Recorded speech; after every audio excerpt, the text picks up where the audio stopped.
Detroit Pistons are going to be playing the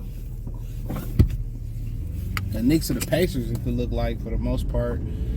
They lost to Memphis. I mean, Memphis made some great shots down the stretch without Ja. Was what it was. Terrible day for basketball. My bracket got killed. Florida, whole ass Florida, Duke let everybody down. But I didn't even, once Florida lost, I went to sleep after that. But I was kind of keeping an eye on the Pistons game or whatever. But which matchup do they should like from a stylistic standpoint? I said before, if you that team, you just gonna line it up and y'all gonna get it. That's what it is. You should line it up and get it. You shouldn't be playing for matchups and losing games for matchups and sitting guys for matchups. They probably felt like Cade probably didn't even, what was it, calf injury? He probably didn't even have a calf injury. I'll tell you that right now. But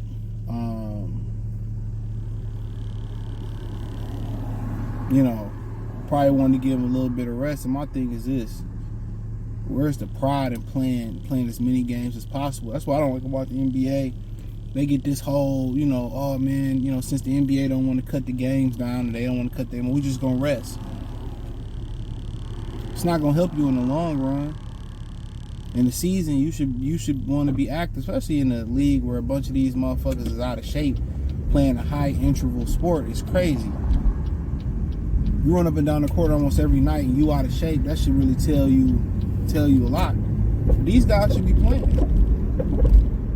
These guys should be playing. That's the best way to keep the body going. But I get it. That's what they feel, and then these dudes do all this resting, and then they still be missing out on critical playoff games. They be taking low management or I'm hurting the playoffs.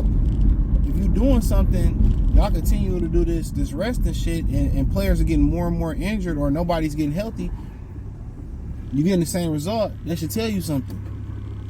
Everybody think conventional wisdom with the body is 1 + 1 = 2. The harder you work, the more you get out the body. Not necessarily true. The more rest you get, the better the body know. And put it to you this way, if you start and keep stopping your car, that's why you burn more gas. That's what they say, city mileage and highway mileage. Highway mileage burn less because you're not stopping and starting the car. You usually you cruising through. So that's kind of the difference. You kind of catch my drift. So you should always keep that car started. Even if you're cutting the minutes back, that's fine. But if you starting and stopping and starting thinking that's going to help you out, no, it ain't going to help you out. But looking at the matchup, it don't really matter. If you kind of looking at it from that standpoint of view, if you're good enough, you should smack either one of them. But you play the Pacers, 4 times a season or something like that? So, of course, they know you well and y'all know them well. Real talk. The Knicks, you play them a few times a year. They know you well, we know them well. They both got playoff experience. You both gonna have to defend. So this is gonna be a learning experience for the Pistons no matter who they play. It won't be home court advantage. But I'm not tanking no games for playoff management. That just lets you know how pussy the NBA has become. I'm not trying to fall and get into a particular spot so I can avoid this team. No, if you got to be a champion, you got to go through anybody. But aesthetically, for the NBA, they both great matchups. It don't really matter. The NBA gonna milk the Pistons regardless. The Pacers, that's a rivalry. People gonna need to see that. The Knicks, probably in the playoff series, if it's competitive, it's gonna manifest into a rivalry. So in reality, it don't really matter. Now, if you're talking about, which game gonna be in more prime time, spots is gonna be the Knicks instead of the Knicks. But in reality, it should be the Pacers and the Pistons because it's static there. But the NBA is just how most people think how to buy their stuff today. When people go buy a car, they go try to get the most popular car. They don't read the consumer reports on the cars. They just try to get a Hellcat, a Challenger. Don't care nothing about their needs. You gotta drive, you need it for work. You need a more efficient vehicle, or you got 5 or 6 people in your home. You need a little bit more space. They don't look at it that way. They look at popular shit. And popular things are not always what's best for you. So you gotta remember that popular things are always not what's best for you.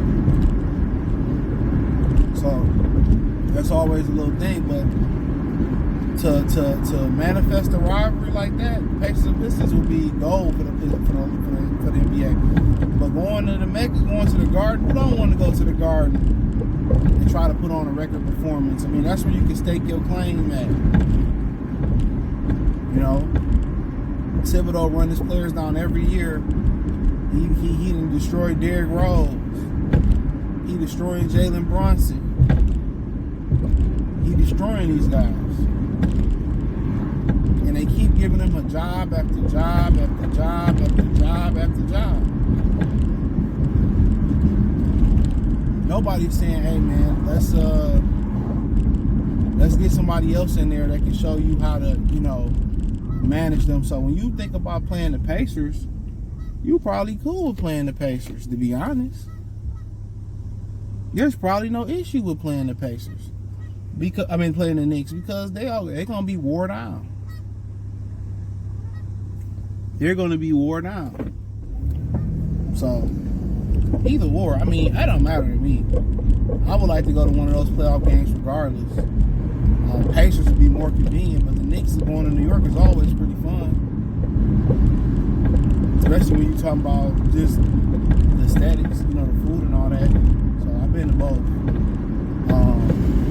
Indianapolis and New York.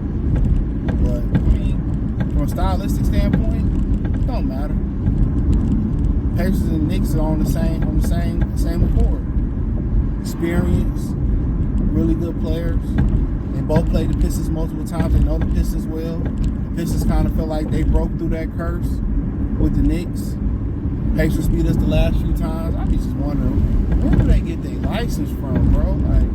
That's another thing wrong with immigration too. I hate they let these non-driving motherfuckers come over the border. Excuse my language. There's always somebody that's not American that be driving.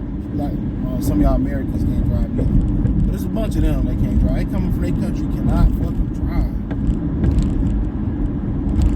They're talking about we got the illiteracy crisis in America. Fine, I agree with that, but we got a driving crisis in America.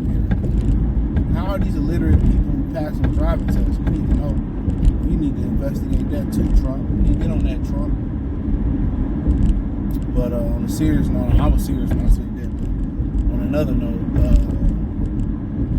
but yeah, that's what I like. But hey, let me know what y'all girls and guys think. Either or, it don't make me no different. They both on the same level. Both fantastic squads. But hey, thumbs up the video, share the video, subscribe to the channel. The subscribe button is the bell icon button. Get all notifications. Christian Chans get notifications. We go live or drop video. Financially, want to support the channel? Cash App, $ CJ Good 313. Venmo CJ Good 313. PayPal link description. Check out Detroit Piston Talk playlist. Peace.